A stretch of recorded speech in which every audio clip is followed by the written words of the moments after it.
Kita langsung ke Bang Deddy, kalau tadi versi Bang Said, sepertinya Pak Presiden lebih nyaman dengan relawan daripada dengan partai. Curhatnya ke relawan. Betulkah demikian? Ini judul kalian provokatif ini. Kok PDIP yang marah. Tapi sebelum saya sampai ke sana, tidak untuk mengembalikan diskusi itu, saya mau bilang begini, alangkah indahnya tadi sebelum kita mulai kita ini happy-happy ngobrol. Tadi juga kita diskusi ya, waktu pemilu 2019, kita setiap hari berdebat, setiap hari keras-kerasan gitu ya. Ya, bisa duduk sama Valdo ada di dalam, bisa minum kopi bareng. Nah, yang masalah itu literasi masyarakat kita ini masih rendah. Ya, tidak melihat bahwa ini adalah adab yang biasa dalam demokrasi, perbedaan. Ini jadi soal hidup mati nih. Dan kita harus hati-hati bahwa kalau kita bilang bangsa ini baik-baik saja, tidak juga. Ingat bahwa peralihan Orde Lama ke Orde Baru itu memakan nyawa 3 juta orang menurut sumber ilmiah.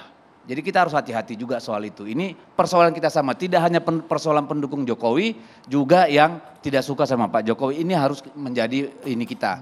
Nah, kembali ke judul diskusi kita ini. Kami tidak marah, kami hanya mengkritik. Kenapa kami mengkritik? Karena kami sayang Jokowi dan kami sayang relawan. Ya, itu saja alasannya. Kalau tidak, ya cuek aja, nggak ada urusan. Tapi kan kita ini dididik sebagai partai yang selalu punya sikap standing position yang diajarkan oleh ideologi yang ada pada kita. Kenapa kita mengkritik itu? Ada beberapa hal. Pertama dari sisi momentum. Kita baru menyelesaikan presidensi G20 yang mencapai begitu banyak hal. Begitu hal-hal yang sangat mempengaruhi kehidupan masyarakat dunia pada masa-masa yang akan datang. Hilang tuh barang. Tidak ada yang bicara G20. Kita menghabiskan berapa uang itu untuk G20, Pak Valdo? Mungkin triliun, 600 miliar. 600 miliar bubar sehari gara-gara urusan di GBK. Masya Allah. Emang ini sesuatu yang tadinya harusnya menjadi diskursus publik. Kita glorifikasi sebagai kepemimpinan kita di dunia, hilang dalam satu hari. Momentum. Yang kedua, kita tahu bahwa di Cianjur sedang terjadi bencana yang cukup dahsyat. Banyak sekali orang yang meninggal, ratusan. Masih banyak yang di tenda-tenda pengungsian. Masih banyak yang belum dapat tempat untuk dirawat. Banyak desa-desa yang tidak bisa terjangkau karena logistik bantuan itu menumpuk di kota. Tidak sampai ke pedesaan. Lah kita kan berpikir ini apakah kita kehilangan sensitivitas sehingga kita tidak bisa menunda kegiatan itu beberapa saat saja sampai kita merasa bahwa persoalan di Cianjur sudah bisa terselesaikan dengan baik, hanya menunda. Ya, kalau soal kegiatan itu sendiri yang diuntungkan PDIP kok. Ngapain kita pusing-pusing? Artinya peka akan kondisi. Peka. Tadi makanya saya bilang secara momentum ada persoalan, ada yang bisa dipersoalkan. Tadi soal presidensi kita di G20 yang harusnya menjadi karya terbaik pemerintahan ini dan juga soal bencana di Cianjur yang membutuhkan relawan-relawan Pak Jokowi di lapangan. Itu yang pertama. Yang kedua, urgensinya apa? Apa urgensinya? Setiap hari Pak Jokowi ketemu rakyat, setiap hari ketemu relawan. Why now? Kenapa harus sekarang? Apakah ada hal yang begitu mendesak? Soal penegakan hukum, soal apakah itu soal pekerja kontrak, soal yang lain-lain. Tiap hari dibicarakan di DPR. Tiap hari dibicarakan pemerintahan. Kita bolak-balik menerima utusan masyarakat. Presiden tahu dan aware. Apakah ada urgensinya sehingga harus menghadirkan Pak presiden? Deddy sekarang lagi bergabung Pak dari panitia. Pak Deddy itu perlu dijawab. Bentar dulu, habis saya selesai bicara. Yang ketiga, nanti bisa. Kami berikan. Iya, nanti setelah saya bicara. Urgensinya apa? Ya, karena menurut kami bisa ditunda kok barang 2 minggu barang itu. Itu yang kedua. Yang ketiga lokasi. Kita tahu beberapa waktu yang lalu konser-konser dibatalkan, diumumkan oleh Menpora. Ya, bahwa tidak boleh dipakai dan kami mengalami sendiri. Sekjen menghubungi pengelola GBK untuk acara ulang tahun partai ke-50. Ulang tahun yang sangat penting bagi PDI Perjuangan, dikatakan tidak boleh Pak. Karena ini untuk persiapan Piala Dunia U20, kita taat azas, taat hukum. Tiba-tiba terjadi. Bukan kita iri, tapi ya masa sih kita mau maksa-maksa. Kalau kita paksa juga mungkin boleh tuh, tapi kan kita nggak seperti itu. Nah, lalu apa lagi? Mobilisasi. Poin keempat ini Pak. Ya, keempat, mobilisasi. Yang kita tahu selama ini Pak Jokowi orang datang itu voluntary. Ya, Sukarela. tetapi kita 2-3 hari sebelum acara banyak sekali relawan WA kita. Ini begini, sekian. Apaan ini? Ya, ini yang kita dengar dari relawan-relawan. Ya, lalu yang kelima, ekses. Apa akibatnya? Tercoreng muka pemerintahan, muka Pak Jokowi. Usai G20. Sebelum dan selama dan setelah penyelenggaraan acara ini. Wow. Lah, makanya kita pusing. Kalau tidak nggak kita openin ini barang. Justru karena kita sayang Pak Jokowi, kita mau melindungi Pak Jokowi, kita mau melindungi relawan, tolong dong. Ya, itu sebenarnya. Jadi kalau dibilang PDIP marah, ya kalau menurut saya kami mengingatkan, udahlah. Tidak ada yang begitu urgent untuk kita harus melakukan mobilisasi massa Seharusnya Bang sekarang. Deddy. ditanyakan langsung kepada Langsung Pak saja, Jokowi. sudah terhubung bersama Saya kami, nggak Bang. perlu, cuma saya mau bilang itulah sikap PDI Perjuangan. Oke. Jadi kalau dibilang kami marah, tidak, kami mengkritik. Ada 5 kritikan dari Ada PDIP. 5 alasan Langsung kenapa saja kami kita kritik. minta konfirmasi. Ada Bang Silverser Matutina, Panitia Silaturahmi Relawan Nusantara Bersatu. Selamat malam Bang.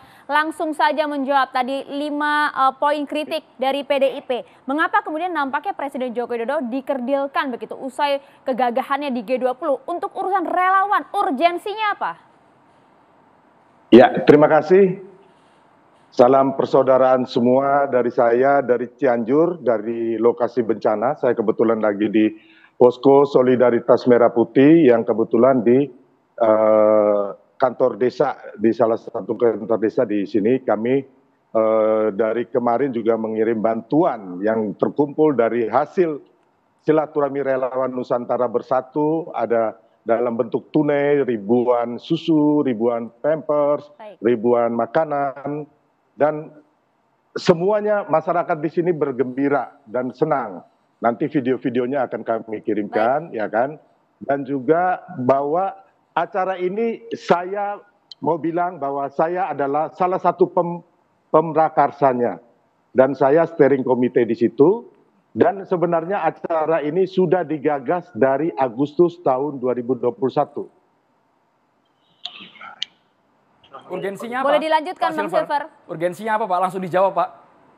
Ya, jadi acara ini adalah momentum kami sudah minta dengan Presiden dari 2021 di bulan Agustus. Ya kan, kita akan mengadakan silaturahmi yang mana sebenarnya waktu itu acara itu kita mau yang seperti tadi teman-teman bilang masalah 3 periode ya. Dan juga perpanjangan. Jadi waktu itu kami pertemuan di Istana Merdeka, Presiden itu membantah bahwa 3 periode itu adalah tidak ada. Kita tidak pernah melakukan konsolidasi untuk itu, baik pihak istana, relawan maupun Presiden. Begitupun perpanjangan masa jabatan Presiden. Makanya di Agustus tahun 2021 saya bilang sama Bapak Presiden, Pak Presiden 3 periode itu pencetusnya salah satu adalah Pak Amin Rais. Yang begitu sangat membenci Bapak. Dan Bapak Presiden bilang, iya saya nggak mau. Dan saya mengingatkan beliau bahwa ketika ada 3 periode ini atau perpanjangan itu, nah, seperti halnya Soeharto, Pak Harto didorong akhirnya jatuh. Nah, itu adalah acara ini udah digagas dari Agustus tahun 2021, ya kan? Yang mana kita minta Presiden selain itu arahan beliau mengenai apa yang relawan akan lakukan. Seperti vaksinasi, COVID, bantuan pendampingan UMKM dan sebagainya. Yang saya herankan kepada saudara-saudara saya di PDIP, Mas Hasto dan Mas Deddy Sitorus, kok aneh ya, rakyat dalam hal ini relawan mau bertemu dengan presidennya kok dilarang. Kok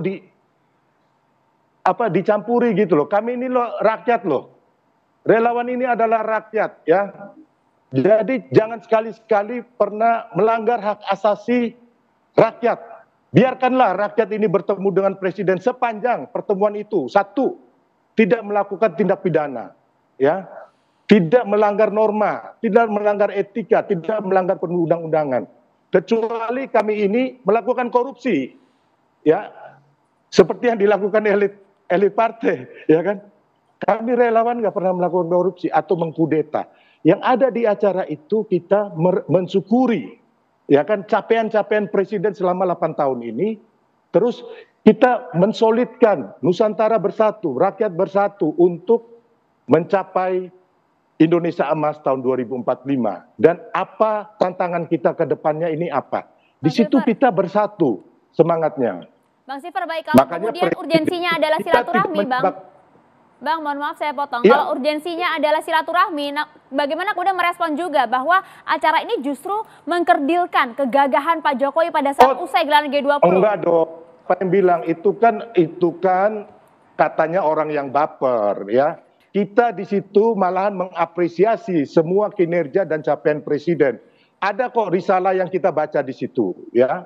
Ada risalah yang kita baca di situ ya. Jadi tidak ada itu omong kosong saja ya. Kita di situ merekatkan kita akan mendukung IKN, ya kan? Kita bersyukur G20 kemarin berhasil dan kita akan membantu pemerintah melanjutkan program-program yang terjadi di G20, mendukung IKN. Bang Silver, ya. Kami ingin tahu juga Bang Silver, siapa yang memberikan masukan kepada Presiden bukan hanya program kerja yang diutarakan, tapi juga ada ciri-ciri spesifik calon Presiden yang akan dipilih pada 2024, rambut putih, berkerut. Itu siapa itu Bang? Oke, rambut putih ya, saya cerita. Masalah rambut putih itu adalah masalah kesini ya. Sebelumnya kita minta arahan ya kan, kira-kira pemimpin yang baik ke depan itu apa? Ya, dan dijawab Presiden dengan pidatonya. Ya kan, kita hanya meminta, Presiden bilang bahwa adalah pemimpin yang turun ke masyarakat. Ya kan, tidak duduk di kantor yang ber-AC itu, ya kan? Itu yang memang Presiden katakan. Jadi menurut saya ya kan ya wajar-wajar aja seorang pemimpin memberitahukan kepada rakyatnya ciri-ciri pemimpin yang baik itu adalah hal yang positif dan mulia gitu loh. Jadi tidak perlu kita perdebatkan gitu. Nah, saya jawab lagi masalah GBK ya. Masalah GBK harus kita ketahui semua stadion di seluruh dunia bisa dipakai untuk konser, dipakai untuk olahraga, dipakai untuk pameran. Dan termasuk untuk istighosa dan doa dan sebagainya. Itu wajar-wajar aja. Dan pengelola GBK memberikan izin dan kami sudah menyampaikan Presiden. Presiden bagus GBK. Hanya pengelola bilang yang penting dijaga, kalau ada apa-apa kami ganti rugi. Makanya kami bikin di situ rumputnya supaya nggak terinjak, kami pakai triplex dan juga ada karpetnya sehingga rumput tidak jadi masalah. Asal dana dari mana Bang? Asal dana kegiatan relawan ini dari mana Bang sumber uangnya Bang? Asal dana dari patungan kami dan juga donasi dari teman-teman. Relawan itu ada pengusaha. Saya ini pengusaha, saya ini lawyer, saya punya kantor hukum. Ya, saya nggak pernah minta jabatan apapun dengan Presiden. Ya, bahkan Presiden meminta CV saya, tapi saya bilang Pak nanti aja, saya tolak terus. Total budget kemarin jadi berapa Bang? Semua. Total budget kemarin berapa Bang? Menghabiskan biaya berapa banyak? Semuanya saya nggak bisa utarakan, tapi dari kami contohnya untuk makan teman-teman yang datang kayak saya keluarkan dana saya, teman-teman yang lain keluarkan dana. Untuk konsernya kita patungan. Ada teman-teman pengusaha yang bantu, ya kami terima. Yang penting kami tidak korupsi. Nah, Bang Silver. Ya. Kami juga ingin konfirmasi. Kami yang penting kami tidak korupsi loh. Baik Bang Silver, poin itu sudah diulang lagi Bang Silver, kami ingin konfirmasi. Kemarin sempat beredar video yang merasa bahasanya ini kena prank. Mereka mengaku ada ibu-ibu yang pengajian ke GBK, ternyata acaranya kok beda. Itu video viral ya Bang, kami ingin konfirmasi supaya clear. Silakan dikonfirmasi. Ya, bahwa itu kita prank itu adalah orang yang sengaja menggembosin acara kita ya. Bahwa dari awal kami rilis di media, begitupun konferensi pers, begitupun flyer undangan dan meme yang kita bikin, tidak ada istighosa atau dan sebagainya. Yang ada adalah acara silaturahmi nasional relawan Nusantara Bersatu, di dalamnya diadakan doa dan donasi. Dan itu usulan dari saya kepada teman-teman dan diterima. Dan akhirnya terbukti kami kumpulkan dana, dapat ratusan juta, dan juga susu dan sebagainya. Kemarin sudah kami kirimkan, sampai hari ini kami masih mendistribusikan. Makanya saya tanya sama Mas Dedi sama Mas Sasto ya, hal buruk apa yang kami lakukan gitu loh. Dosa apa yang kami lakukan, pertama itu. Yang kedua, undang-undang apa yang kami langgar, norma apa yang kami langgar, ya, dan juga etika apa yang kami langgar. Respon Anda Bang Deddy Sitorus. Kalau ada bisa, ya, saya bisa jawab. Udah selesai Anda bicara? Anda udah selesai? Iya. Udah selesai? Silakan. Kalau penjelasan saya yang gamblang tadi tentang 5 hal tidak bisa Anda pahami, Ya saya mau bilang apa? Karena itu sangat sederhana. 5 alasan kenapa Anda kami yang memberi tidak paham, kritik. Anda itu enggak. Anda bukan panitia. Anda udah bicara Ya, tadi, dengar. gantian dong bicara. Anda bukan panitia. Sopan Kita dong. dengarkan dulu respon Anda dari dengar Bang Deddy dulu. Sitorus, Bang. Pengamat. Anda Silver. dengar, Anda udah Bang punya hak Silver bicara. ditahan dulu. Bang Silver. Jadi Kita kamu bergantian. pengamat, Bang Silver. Begini, kamu nggak mengaku usah terlalu relawan banyak Bang Jokowi. Silver, mohon maaf, kami tahan ini dulu. Kami bukan berikan orang waktu ke Bang partai Deddy. seperti kamu yang tunduk dan takut. Ya, Baik, kami Bang ini Silver, mohon maaf manusia ditahan, bebas. kita bergantian Jadi supaya ingat, dialognya juga beretika, Ini Bang Silver. kalau kayak Ya, begini Bang ngaku Silver. relawan Jokowi malu-maluin nih. Malu-maluin kamu nih. Kita nggak tahan dulu, berhak Bang Silver. Bang yang Deddy, memutus silakan. silaturahmi. Anda kalau ngaku relawan Rakyat dan Jokowi presiden. harus ngikut tabiat Jokowi, Pak. Iya, saya Kasih kan orang menjelaskan bicara, secara Anda baik-baik sudah ke bicara kamu. dari tadi, saya dengar. Oke, Bang Ya Silver, udah, Ngerti kita nggak? bergantian. Anda Anda ngaku sekarang relawan salah. Jokowi Sekarang ruangnya Langsung untuk ke Bang poin, satu Deddy. Bang. sikap Jokowi Silakan. aja nggak bisa Anda Silakan. tiru. Bang Deddy bisa langsung ke poinnya, Bang Deddy, silakan. Lah, poin saya, kenapa poinnya. saya tadi menyampaikan, kenapa kami menyampaikan kritik kami terhadap pertemuan itu, sudah saya jelaskan 5 hal. Itu saja dijawab. Dari awal saya bilang kenapa kami memberi kritik, karena kami sayang Jokowi, sayang relawan.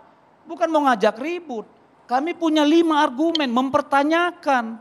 Bukan menggugat pertemuan itu, hak lu emang urusan gua. Tapi ada 5 hal yang kami kritik dari situ. Tadi sudah saya jelaskan. Kalau Anda nggak nyimak, ya itu kemampuan berpikir Silaturahmi Anda, katanya, jangan Bang. saya. Urgensinya Loh, silaturahmi. kan saya bukan, tanya, Deddy, dengar apa dulu kan ya. tadi kami sudah bilang, saya sudah bilang. Yang pertama saya pertanyakan momentum terkait 2 hal. Silakan dijawab itu. Yang kedua termasuk soal pemilihan, soal urgensi. Urgensinya apa? Tidak bisa Silaturahmi. ditunda. Yang kedua, yang ketiga soal lokasi. Anda bilang semua stadion bisa digunakan, itu Menpora yang ngomong. Anda pernah baca enggak? Menpora sudah klarifikasi. Loh, Menteri Menpora PU, sudah Menteri klarifikasi. PU sudah klarifikasi tidak ada renovasi. Larangan, Iya, dan bisa larangan dari dipakai. Menpora, Anda boleh baca. Anda baca itu. Bisa dipakai. Kami juga mengalami, kami minta nggak ada melanggar dipakai apapun. untuk hari ulang tahun partai. Tidak diterima, kami terima. Lo Anda ini Sebelum ini inilah nggak usah sok bener lah lu. Baik. Kayak gua nggak tahu eh, aja lu baik, belagu baik. banget Kami sih. tahan Ini dulu. keduanya Kita sama-sama ngomong pendukung baik-baik ya. Jokowi, tapi kami juga kaget malam hari ini ya. Kalau lu selalu merasa orang Deddy, lebih dengar jelek dulu. dari lu, kita tidak akan pernah bisa diskusi setara, Bos. Oke, Bang kalau Deddy. begitu Lu tuh kami merasa tahan paling dulu. Kami bersih, akan jeda merasa terlebih paling dahulu, kami tahu. kembali sesaat Kita lagi. gunakan bahasa yang beretika, Bapak-Bapak. Mohon maaf, sesaat lagi Valdo sama Mas Eko kita libatkan menjadi catatan demokrasi.